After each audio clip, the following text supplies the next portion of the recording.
এ যুবক ভাই, তোমার জিন্দেগি তুমি কেমন করে চালাইতেছো? তোমার জিন্দেগি তুমি কেমন করে শেষ করে দিতেছো? তুমি আল্লামা শামসুল হক ফরিদপুরীর মতো জীবন গঠন করো। তুমি যদি নিয়াত করো আল্লামা শামসুল হক ফরিদপুরীর মতো আমার জীবন গঠন করব, এই আল্লামা শামসুল হক ফরিদপুরীকে কি তুমি চেনো? গৌহারডাঙ্গা গ্রামের পাড়াগাঁয়ের একটা সন্তান। বাংলাদেশের যেই সুনামধন্য প্রতিষ্ঠান রয়েছে, বড় বড় প্রতিষ্ঠান আমাদের বাংলাদেশের মধ্যে বুক উঁচু করে দাঁড়িয়ে রয়েছে। আল্লামা শামসুল হক ফরিদপুরী রহমাতুল্লাহ এই প্রতিষ্ঠানগুলো প্রতিষ্ঠা করে গিয়েছে। ছোট কাল থেকে নিয়ত ছিল আমি উম্মতদেরকে কিছু দান করব, উম্মত আমাকে সারা জীবন মনে রাখবে। অথচ দুনিয়ার কত মানুষ কোটি কোটি টাকা ইনকাম করেছে, ওই ব্যক্তি মরে যাওয়ার পরে একটা বছর পরে সবাই ভুলে যায়।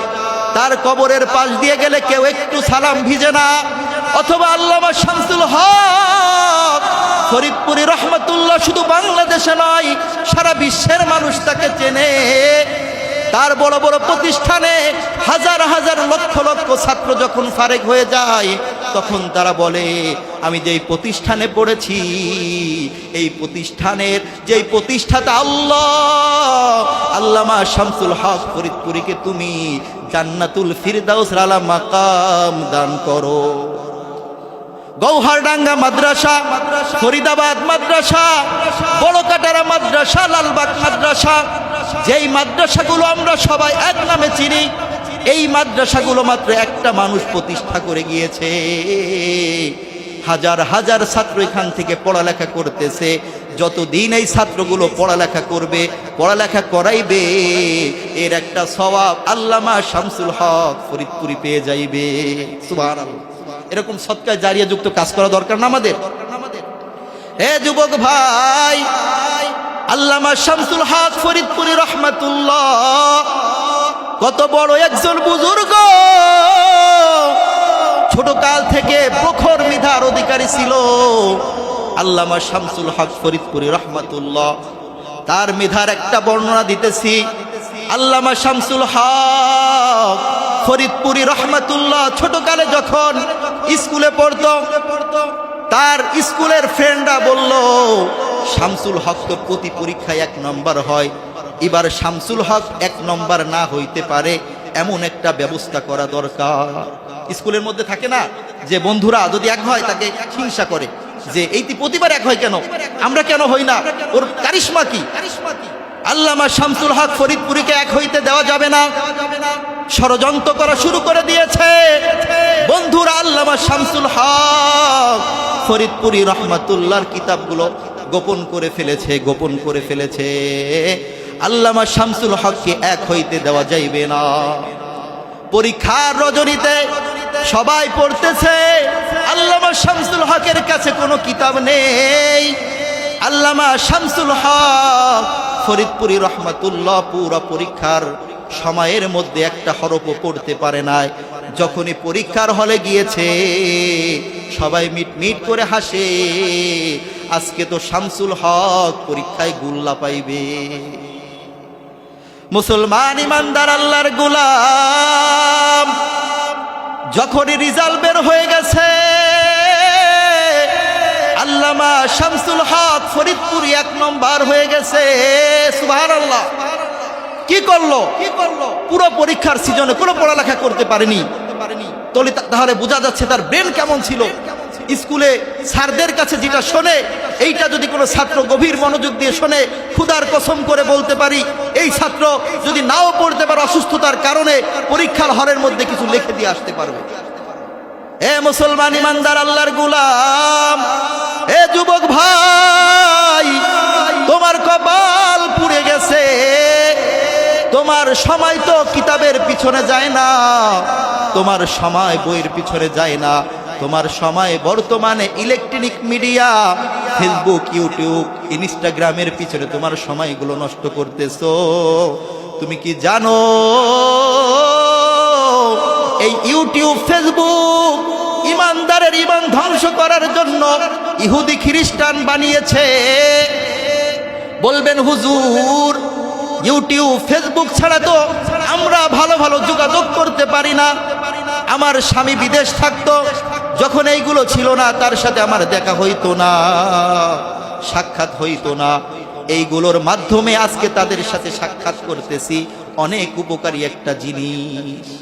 ইহুদি খ্রিস্টানরা মানুষকে যদি দিনের দাওয়াত দেয়, তারা তো দাওয়াত কবুল করবে না। এমন জিনিস বানিয়ে দিব যার মধ্যে উপকার রয়েছে কিন্তু ক্ষতির পরিমাণ হলো বেশি। এই জন্য ইউটিউব ফেসবুকের মাধ্যমে যুবককে একটা প্রয়োজনীয় জিনিস দেখিয়ে কিন্তু অপ্রয়োজনীয় জিনিস ঢুকিয়ে দিয়েছে শতকে শত। ফেসবুকের মধ্যে এমন অশ্লীল অশ্লীল ভিডিও আপলোড করা হয়, এর মাধ্যমে যুব সমাজ যাতে ধ্বংস হয়ে যায়। প্রতিদিন শুনতেছি ডাকাত ডাকাত হামলা করতেছে, ডাকাত জিনা করতেছে, মহিলাদেরকে বাসের মধ্যে ডাকাতি করার পরে তাদের সাথে জোর করে তাদের ইজ্জতকে লণ্ঠন করতেছে। এইগুলোই ফেসবুকেরই কারামতি। সারাদিন অশ্লীল অশ্লীল ভিডিও দেখে মাথা থাকে গরম, কি করবে সব সময় মাথা থাকে গরম।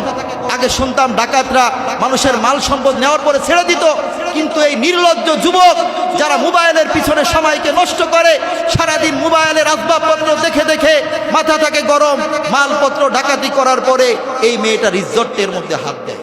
ঠিক কি ঠিক না? এ মুসলমান, আজকে যদি বলেন হুজুর এই সমস্ত বিষয় নিয়ে আলোচনা করার কোনো দরকার নেই, এটা ভাইরাল বিষয়, এ সম্পর্কে আলোচনা করার দরকার নেই, আমি বলবো এ যুবক, এই সম্পর্কে যদি নিয়ে আলোচনা না করি তাহলে কে করবে? যুব সমাজ তো ধ্বংস হয়ে যাচ্ছে, যুব সমাজ ধ্বংস হয়ে যাচ্ছে।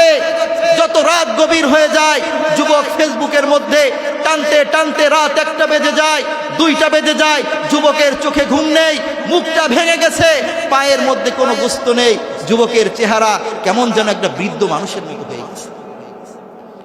ফেসবুকের মধ্যে কত প্রকারের মহামারী, কয়টা মহামারীর কথা বলবো।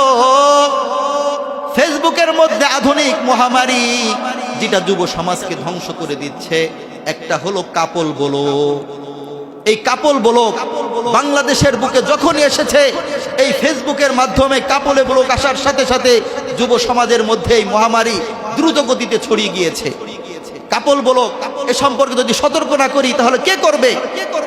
এই কাপল ব্লগ হলো একটা বেকার ছেলে যখন কোনো কাজ পায় না তখন একটা বিবিকে বিবাহ করে, একটা মেয়েকে বিবাহ করে, তার সাথে দৈনন্দিন তার জীবনের যত কাজকর্ম সব ফেসবুকের মধ্যে তুলে ধরে নিজের বিবিকে। অথচ আল্লাহ পাক রব্বুল আলামিন নিজের বিবিকে অন্যকে দেখানো অনুমতি নেই। এই বিবির যত শরীরের যত অঙ্গ প্রত্যঙ্গ এমন ভাবে দেখানো হচ্ছে যাতে মানুষ আকৃষ্ট হয়ে যায়। ভিডিওগুলো দেখে দেখে দেখে তারও ভিউজ হয়, তারও ইনকাম হয়। মাঝখান দিয়ে লালবাতি জ্বলে গিয়েছে মুসলিম সমাজের। মুসলিম যুবকদেরকে ইহুদি খ্রিস্টান এই টাকার লোভ দেখিয়ে তাদেরকে ঈমান হরণ করতেছে, এটা বোঝারও কোনো সুযোগ নেই। বলবেন হুজুর এ সম্পর্কে আলোচনা করার দরকার নেই।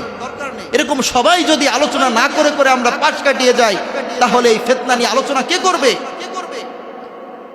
আরেকটা বের হয়েছে সুগার ড্যাডি। সুগার ড্যাডি একজন টাকা পয়সাওয়ালা বৃদ্ধ, যার বয়স শেষ হয়ে গেছে। এই লোকটা টাকা পয়সা দেখিয়ে একটা টকটকে যেই যুবতী মহিলা আছে তাকে বিবাহ করে, তার সমস্ত আশা চাহিদা পূরণ করে। এইটা দেখে অন্য অন্য যেই সমস্ত মানুষ রয়েছে বৃদ্ধ, তারাও উদ্বুদ্ধ হচ্ছে, তারাও একটা মহিলাকে এরকম বশ করার জন্য ফিকির শুরু করে দিয়েছে। এ মুসলমান ইমানদার আল্লাহর গোলাম, আমাদের কখন হুঁশ হইবে? যুব সমাজ তো ধ্বংস করে ফেলতেছে, এই যুব সমাজকে ফেসবুক ধ্বংস করে ফেলতেছে। পড়ালেখা সমাজের থেকে উদাও হয়ে গেছে। একটা ছেলে আইএ বিএ পাশ করতেছে, এমএ পাশ করতেছে, খুদার কসম করে বলতে পারি ওই ছেলেটা শুধু স্কুলে গিয়েছে, বিশাল বিশাল ব্যাগ নিয়ে, কিতাব নিয়ে, বই নিয়ে স্কুলে গিয়েছে, আর বইটা খোলারও কোনো সুযোগ পায়নি। বাবা মা মনে করেছে আমার সন্তান অনেক বড় ডিগ্রি অর্জন করেছে। খোদার কসম করে বলতে পারি এই ছেলের গাটিতে কোনো কিছু নেই, এই ছেলের বোমা মারলেও একটা শব্দ বের হইবে না। অথচ বাবা মা লক্ষ লক্ষ টাকা এই সন্তানের পিছনে খরচ করতেছে। নাউজুবিল্লাহ। হে মুসলমান, কবে আমরা সতর্ক হইব? কবে আমাদের বুদ্ধি হইবে? কবে আমরা এই মহামারী থেকে মুক্তি পাইব? আল্লাহ পাক রব্বুল আলামিন এই জিন্দেগিটা আমাকে পাঠিয়েছেন, এই দুনিয়ায় আমাকে কেন পাঠিয়েছেন?